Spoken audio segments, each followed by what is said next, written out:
Well, thank you very much, and thanks, David, and thank you for inviting me here today. I want to thank the Consortium for Ocean Leadership for hosting this, and it's great to be here with my former colleague, Norm Dix. We miss you. I know you don't miss us as much, but we miss you, and I'm honored to be on the same platform as Don Young, who I think is an incredible member of Congress, who I wish more people on both sides of the aisle had his attitude about getting things done, results-oriented, and making things happen and making a difference rather than always at polar opposites on everything. You know, I've watched him in action, and I've known I don't always agree with him on everything, but I know when I don't agree with him to shut up because I will lose. I've seen him take apart people who are on the other side, and I don't want to ever be there.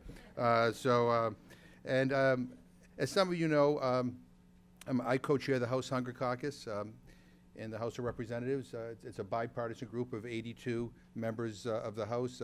Congresswoman Lynn Jenkins, a Republican from Kansas, is the other co-chair.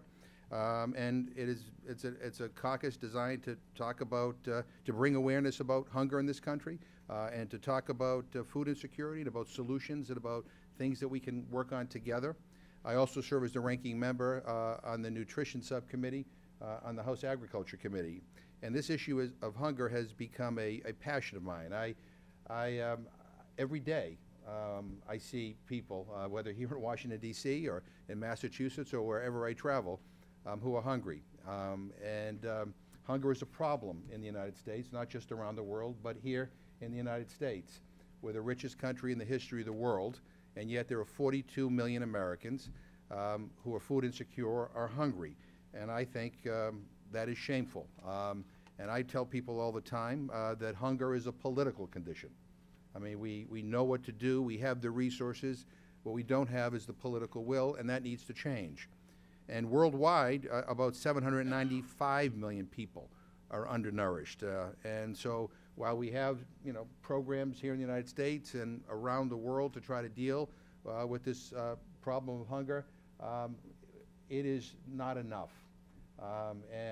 We need to have some urgency about figuring out ways to deal better with this problem. You know, as we know that there's an inextricable link between our climate and the oceans. A properly functioning ocean system is critical to food production. I think while in Washington this may be a controversial subject, but I think to people who study science it isn't. The Earth is undeniably getting warmer. 2014, 2015, and 2016 each broke the previous year's record for the warmest year ever documented. And with this increase in global temperature, we see an increase in ocean evaporation and atmospheric temperatures. Oceans are losing more water than ever before, and the water vapor stays in the atmosphere longer. And because of this, we're seeing increases in extreme weather, both floods and droughts.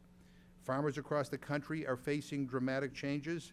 They are trying to work to adapt to this, you know, crazy weather pattern, and they're also dealing with threats from pests and experiencing new challenges with soil. In my district alone in Massachusetts, you know, I do farm tours every year, and you know, we have been experiencing, you know, late frosts and droughts, and farmers have been devastated. And I think I've noticed in the last 2 years that this issue of climate change is one of the first things that come out of the farmers' mouths when I ask them, what are your challenges here? There are lots of challenges, but this is now part of it because they know that they can't depend on the weather like they used to, and it's hurting their livelihoods. You know, undoubtedly, you know, all of this is going to have an impact on our food supply. And agriculture is one of the industries most forcefully tied to changes in weather. So it is one of the most vulnerable.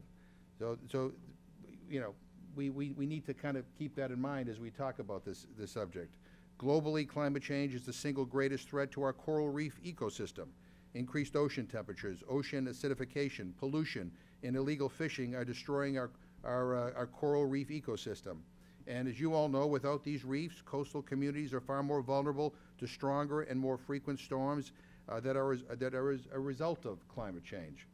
So you know, we are in a situation where we're going to have to, at some point, come together and, whether we want to call it climate change or whatever, understand that some of some of this is within our control, and some of the solutions here have to be man-made solutions. The UN Food and Agriculture Organization estimates that 12% of the world's population depends on fisheries for their livelihoods. They depend upon healthy coral reefs around the world. And it takes tens of thousands of years for corals to regenerate. And so we need to protect these delicate ecosystems before it's too late. And everybody here can help. It is critical that we each work to reduce our carbon footprint, which have an effect on the food security and storm vulnerability of the people all over this planet. And let me just say one other final thing here. Another issue that I think we ought to be concerned with and figure out how we can deal with, and that is the issue of food waste. In my role in the Agriculture Committee, I've been involved with efforts to address the issue of how do we feed not only people here in the United States, but all around the world. And this issue of food waste is now kind of reaching a level of prominence. In this country, about 40% of the food we produce is never eaten. And estimates suggest that this food waste translates into about 387 billion calories of food that goes unconsumed each year. And I think we all can agree that this is a problem worth addressing, given the fact that we have millions and millions of people on this planet who are going hungry. Wasted seafood is a big part of the food waste picture, especially on the consumer end of the chain. A study by Johns Hopkins estimates that 40 to 47% of the edible seafood supply goes uneaten. If it were eaten instead of lost, that seafood could provide the total yearly nutritional target of protein for 10 million people. So I'm working with my colleagues in the Agriculture Committee to address food waste through strengthening educational campaigns, changing date labeling practices, updating our food donation laws, and more. And I think we need to establish a coordinating office at USDA to address food waste throughout the supply chain because it is such a huge issue. And we don't have the infrastructure in place here in this country, let alone around the world, to be able to deal with it. There are lots of great organizations, both private and government, working to address food waste, but I think we need to strengthen the coordination amongst these groups. Bycatch is also a big issue as we explore food waste issues. According to the National Marine Fisheries Service, almost 1/5 of all fish caught in U.S. waters is bycatch. And we also need to be looking at more targeted fishing practices and updates to the equipment that we use to fish. And I will finally say, kind of echoing back to what Don Young said, I mean, I have long been in love and fascinated with oceans. I grew up in Massachusetts. We spent all of our summers on Cape Cod. And we still go to the same beach that we always went to from the time I was born. And I still love it. But what I have noticed is that at that same beach where when I was a kid, I used to catch bluefish, I no longer can catch bluefish there. When I was a kid, the beach used to be filled with conch shells, no longer anymore. Changing temperatures in water, a whole bunch of other, man-made, activities that have encroached upon the life within that ocean that I grew up on, has had an impact. We need to be better stewards of the ocean, and I think this should not be a partisan issue. And if we had more people like Don Young, it wouldn't be.